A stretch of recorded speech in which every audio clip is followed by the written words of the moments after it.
अस्सलाम वालेकुम। तो आज हम कर रहे हैं मैथ 9 की एक्सरसाइज 5.2 का क्वेश्चन नंबर 2 का फोर्थ पार्ट, जो कि है फैक्टराइज।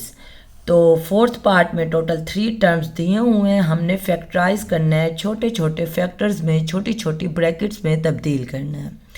तो अब हम चलते हैं सोल्यूशन की तरफ। देखें, ये 3 टर्म्स लिखी हुई हैं, तो हम पहली और तीसरी टर्म को एज इट इज़ लिख लेंगे।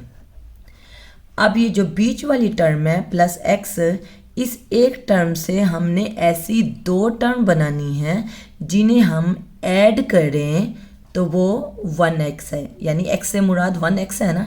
और उन दोनों को अगर हम मल्टीप्लाई करें तो पहली और आखिरी वैल्यू को मल्टीप्लाई करके जो आंसर आता है वही आंसर इन दो को मल्टीप्लाई करके आए। तो सारा काम यही है कि हमने इस एक टर्म से कौन सी 2 टर्म बनानी है, बस यही आप माइंड में रखें। ऐसी 2 टर्म बनानी है जिन्हें ऐड करें तो 1x है, जिन दोनों को मल्टीप्लाई करें तो -132x² है। तो -132x² कहाँ से आया है? वो पहली और आखिरी वैल्यू को मल्टीप्लाई करके जो आंसर आया है वो हमने लिख लिया।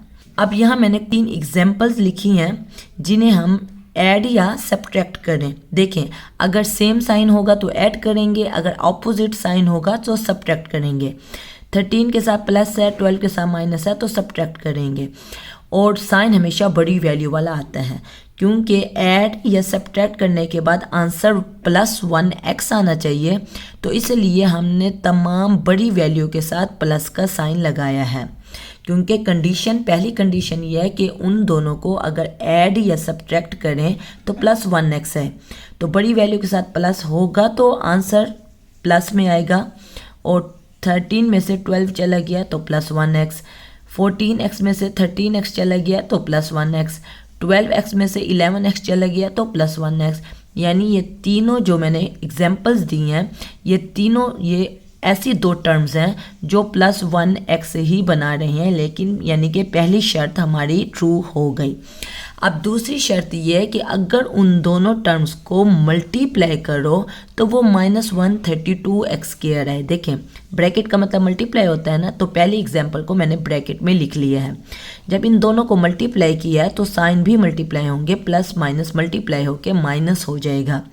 तो 13 को 12 से मल्टीप्लाई किया तो 156, x से मल्टीप्लाई होगा तो x², यानी कि आया -156x², जो कि गलत है। देखें, हमने क्या बनाना है, हमने -132x² बनाना है। तो दूसरी एग्जाम्पल को देखेंगे, 14x में से 13x गया, वो बना तो 1x रहा है, पहली कंडीशन तो हो गई।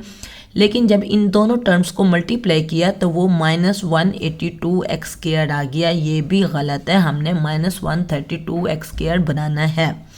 फिर तीसरी एग्जाम्पल देखें, 12x - 11x जो कि +1x बना रहा है, ऐड वाली बात ठीक हो गई।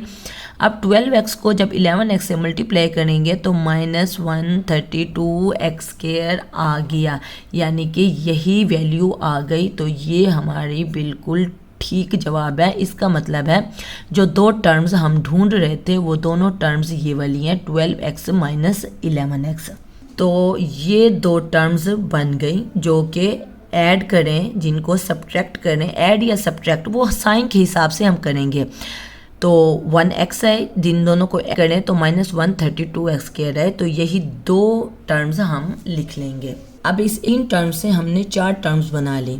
जो नेक्स्ट स्टेप है, पहली 2 टर्म्स में देखेंगे क्या चीज़ कॉमन है। आगे सिंपल है, तो x कॉमन है, एक x चला गया तो बाकी एक x बच गया। प्लस 12x है, x चला गया तो +12 आ जाएगा। फिर अगली 2 टर्म्स में देखेंगे क्या चीज़ कॉमन है। एक तो माइनस कॉमन है तो माइनस ले लेंगे, और दूसरा 11 कॉमन है तो 11 ले लेंगे। देखिए, माइनस भी चला गया, 11 भी चला गया, बाकी x बच गया। जब माइनस कॉमन लेते हैं तो अंदर वाले साइन तब्दील हो जाते हैं। देखिए, माइनस कॉमन लिया है, 132 के साथ माइनस है, तो ये माइनस तब्दील होके प्लस हो जाएगा जब भी हम माइनस कॉमन लेते हैं। तो 132 का क्या मतलब है? 132 का मतलब है 11 × 12। तो 11 कॉमन चला गया तो बाकी 12 आ जाएगा। देखें, अगर ये दोनों ब्रैकेट सेम आए यानी कि x+12 तो इसका मतलब है हमने जो एक टर्म से दो टर्म्स बनाई हैं वो बिल्कुल ठीक बनाई हैं, तो हमने फैक्टराइजेशन ठीक की है। तो बस x+12 इस पूरे फैक्टर को, इस पूरी वैल्यू को कॉमन ले लेंगे, x+12 पूरा कॉमन आ गया। अब x+12 पूरा कॉमन आ गया तो यहाँ क्या बचा, यहाँ अकेला x बच गया, इसको हम अलग ब्रैकेट में लिख लेंगे। फिर बीच में माइनस है तो माइनस आ जाएगा, x+12 पूरा कॉमन चला गया, बाकी 11 बच गया तो 11 आ जाएगा। और ये हमारा आंसर है क्वेश्चन नंबर 2 के 4th पार्ट का। देखें हमें 3 टर्म्स दी हुई थी, हमने फैक्टराइज करना था ना, तो हमने दो फैक्टर्स में दो ब्रैकेट्स में तब्दील कर दिया।